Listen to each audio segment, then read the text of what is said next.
Halo semuanya, Assalamualaikum warahmatullahi wabarakatuh. Kami sebagai kelompok 1 akan menjelaskan tentang modul konsep profesi, etika profesi, bimbingan dan konseling. Kami dari Fakultas Keguruan dan Ilmu Pendidikan Universitas Sultan Ageng Tirtayasa akan membawakan tentang etika profesi. Saya Norik Pradana akan membawakan tentang dasar-dasar dari modul ini. Yang pertama, ada kata pengantar. Alhamdulillah, puji syukur kehadirat Allah Subhanahu wa Ta'ala yang telah memberikan kepada kami kemudahan dan kesehatan sehingga kami dapat menyelesaikan tugas mata kuliah etika profesi, bimbingan dan konseling dengan judul konsep profesi. Salawat serta salam semoga tetap tercurahkan limpahkan kepada junjungan kita Nabi Muhammad SAW beserta keluarganya dan para sahabatnya, dan semoga kita mendapatkan syafaatnya. Amin amin. Selanjutnya, ini adalah awal dari kata pengantar. Terima kasih telah mendengarkan. Selanjutnya ada beberapa daftar isi di sini. Yang pertama ada kata pengantar, kedua bab pendahuluan yang berisi tentang latar belakang, tujuan penulisan, manfaat. Dan yang ketiga ada bab 2 pembahasan yang berisi tentang pengertian profesi dan ciri-ciri profesi, BK sebagai profesi, sikap dan etika profesional, profesionalisme profesi BK dalam peninjauan epistemologi dan etik. Yang keempat ada kesimpulan dan daftar pustaka. Selanjutnya ada bab 1 pendahuluan yang berisi tentang latar belakang dan tujuan dan manfaat. Selanjutnya ada latar belakang. Latar belakang etika profesi ini dapat saya bacakan tentang pada masyarakat yang semakin maju, masalah penentuan identitas menjadi masalah yang semakin rumit. Hal ini disebabkan oleh masyarakat yang semakin maju menyebabkan mereka semakin tinggi dalam menetapkan syarat agar seseorang individu dapat diterima dalam masyarakatnya. Masyarakat bukan hanya menuntut kematangan secara fisik ataupun ekonomi, tapi masyarakat juga menuntut kematangan secara emosional, psikologis, kultural, vokasional, intelektual, dan religius. Kerumitan ini akan semakin meningkat, terutama pada masyarakat yang sedang membangun, sebab mereka mengalami perubahan sosial yang begitu cepat yang disebabkan oleh derasnya arus globalisasi yang melandasi mereka. Hal inilah yang kemudian menjadi tantangan tersendiri bagi peserta didik. Keadaan inilah yang menuntut diselenggarakannya program BK di sekolah yang berimplikasi pada tuntutan ketersediaan tenaga yang ahli dalam bidang bimbingan dan konseling. Tenaga BK yang diminta oleh banyak instansi membuat BK saat ini menjadi salah satu pilihan bagi tamatan SLTA untuk melanjutkan studi mereka di bidang BK. Hal inilah yang membuat BK sebagai profesi menjadi salah satu profesi yang dibidik oleh masyarakat saat ini. Selanjutnya ada tujuan dan manfaat. Yang pertama ada tujuan, berisi tentang mengetahui apa yang dimaksud profesi dan apa yang saja ciri-cirinya. Dan yang kedua, mengetahui bagaimana BK sebagai suatu profesi. Ketiga, mengetahui bagaimana sikap dan etika profesi.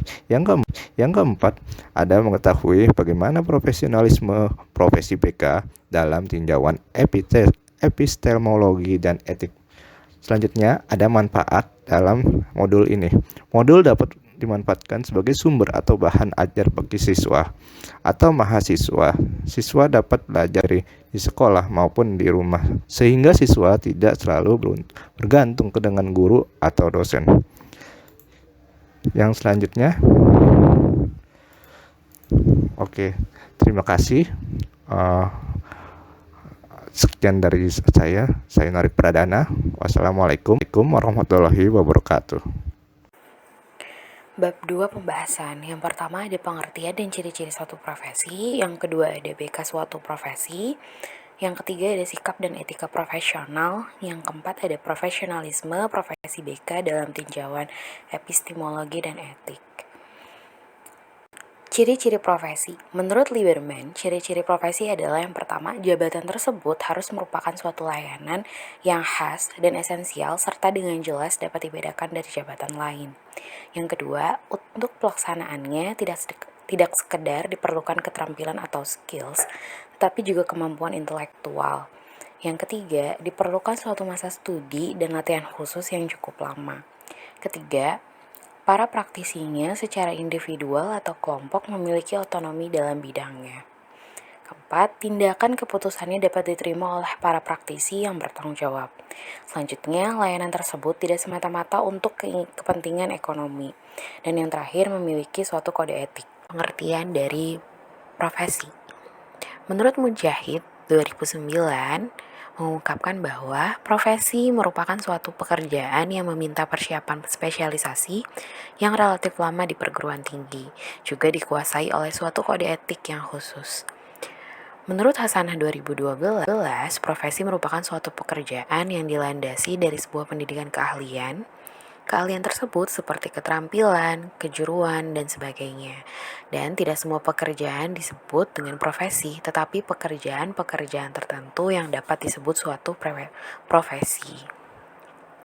Selanjutnya, berdasarkan World Confederation of Organization for Teaching Profession, profesi merupakan suatu jabatan atau pekerjaan yang biasanya memerlukan persiapan yang relatif lama dan khusus pada tingkat pendidikan tinggi yang pelaksanaannya diatur oleh kode etik tersendiri dan menuntut tingkat kearifan dan kesadaran serta pertimbangan pribadi yang tinggi. Selanjutnya, ada BK sebagai suatu profesi. Menurut Prayitno 2004, pengembangan profesi bimbingan dan konseling antara lain melalui standarisasi untuk kerja profesional konselor, standarisasi penyiapan konselor, akreditasi, stratifikasi dan lisensi, dan yang terakhir ada pengembangan organisasi profesi.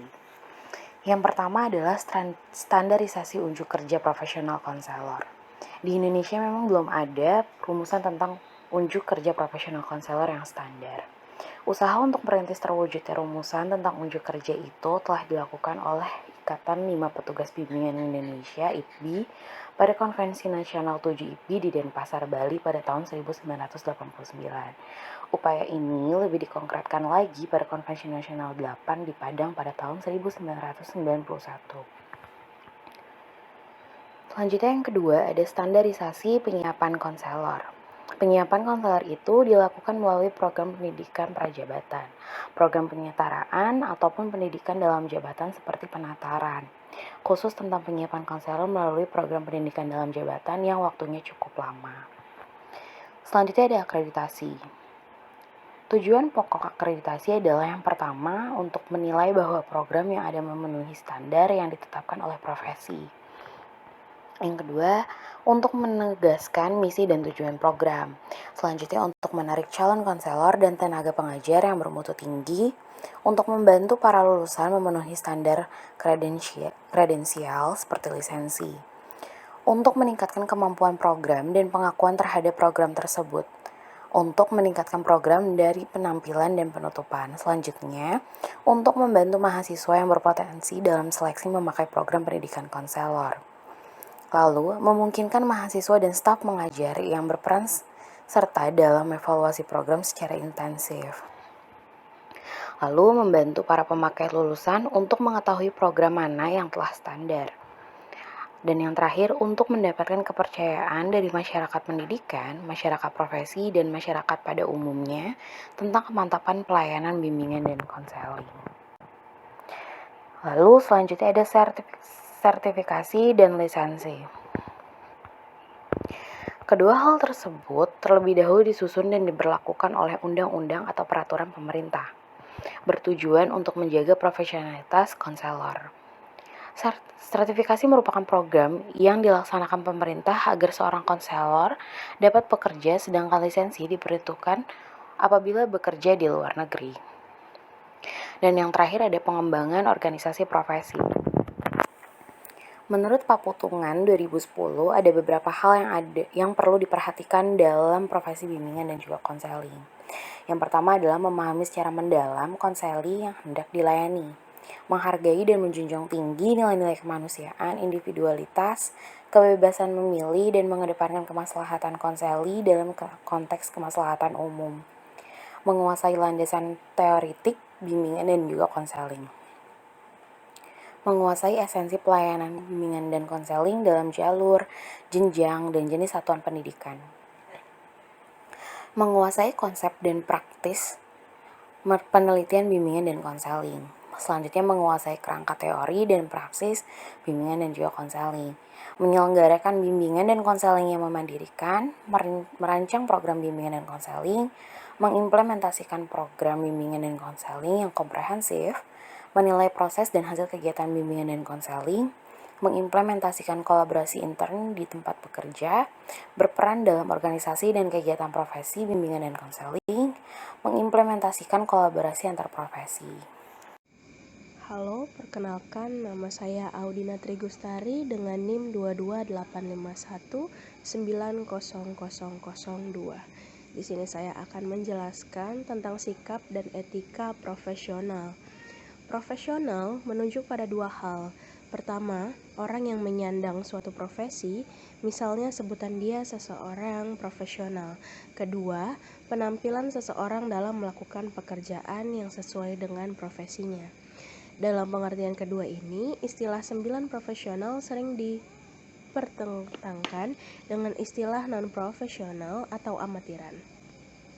Pasal 1 Bab 1 tentang ketentuan umum dalam Undang-Undang Republik Indonesia Nomor 14 Tahun 2005, profesional diartikan pekerjaan atau kegiatan yang dilakukan oleh seseorang dan menjadikan sumber penghasilan kehidupan yang memerlukan keahlian, kemahiran, atau kecakapan yang memenuhi standar mutu atau norma tertentu serta memerlukan pendidikan profesi.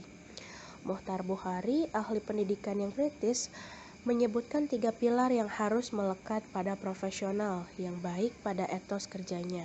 Pertama, keinginan untuk menjunjung tinggi mutu pekerjaan atau job quality, dan kedua, menjaga harga diri dalam menjalankan pekerjaan. Yang ketiga, keinginan untuk memberikan pelayanan kepada masyarakat melalui karya profesionalnya.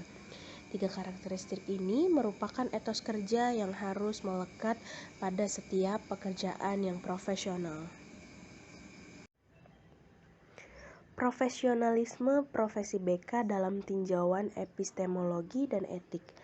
Epistemologi adalah teori pengetahuan yang membahas secara mendalam segenap proses yang terlibat dalam usaha kita untuk memperoleh pengetahuan. Mempersoalkan hubungan antara dua subjek yang setara antara konselor dan konseli. Pada ilmu bimbingan dan konseling, proses yang terlibat pada usaha dalam mendapatkan pengetahuan melalui wawancara, di mana kegiatan ini berfungsi untuk memperoleh dan memberikan berbagai informasi, melatih atau mengajar, meningkatkan kematangan, memberikan bantuan melalui pengambilan keputusan dan usaha penyembuhan.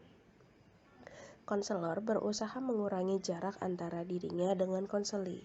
Sebagai profesi, guru bimbingan konseling atau konselor juga memiliki syarat atau karakteristik sebagai suatu profesi. Yang pertama, kepercayaan publik, kedua, kode etik, ketiga, kualifikasi dan standar kompetensi, dan yang terakhir, kurikulum dan pendidikan profesi. Kesimpulan, berdasarkan pemaparan tersebut, jelas bahwa bimbingan dan konseling merupakan bagian integral dalam sistem pendidikan di sekolah, akan memberikan kontribusi dalam memandirikan peserta didik bila dikelola dan dilakukan secara profesional oleh seorang guru pembimbing konselor sekolah yang memiliki keahlian dalam bidang bimbingan dan konseling. Bila tidak, maka pelayanan bimbingan dan konseling akan menjadi rusak, yang berdampak menurunkan bahkan merusak citra profesi bimbingan dan konseling sebagai layanan ahli di tengah masyarakat. Terima kasih. Oke, yang terakhir ada daftar pustaka. Di sini ada yang pertama Hasanah A 2012, pengembangan profesi guru Bandung, Pustaka Setia, Kusmanto A S dan Raharjo S 2017, pelaksanaan kode etik profesi guru bimbingan dan konseling SMP atau LMTS Kabupaten Kudus, Jurnal Konseling Gus Jigang volume 3 nomor 2. Selanjutnya Mujtahid tahun 2009, pengembangan profesi guru, Malang, UIN Malang Press. Selanjutnya Prayitno tahun 2004, dasar-dasar bimbingan dan konseling, Jakarta, Rineka Cipta. Selanjutnya ada Pianda T 2015, bimbingan dan konseling dalam pendidikan formal 98 sampai 100. Akhir ada penyusun. Ada 3 orang anggota kelompok kami, yaitu pertama ada Hafizah Dwi Andiani, yang kedua ada Norik Pradana, dan yang ketiga ada Audina Trigustari. Terima kasih telah menonton penjelasan modul ini. Semoga berguna.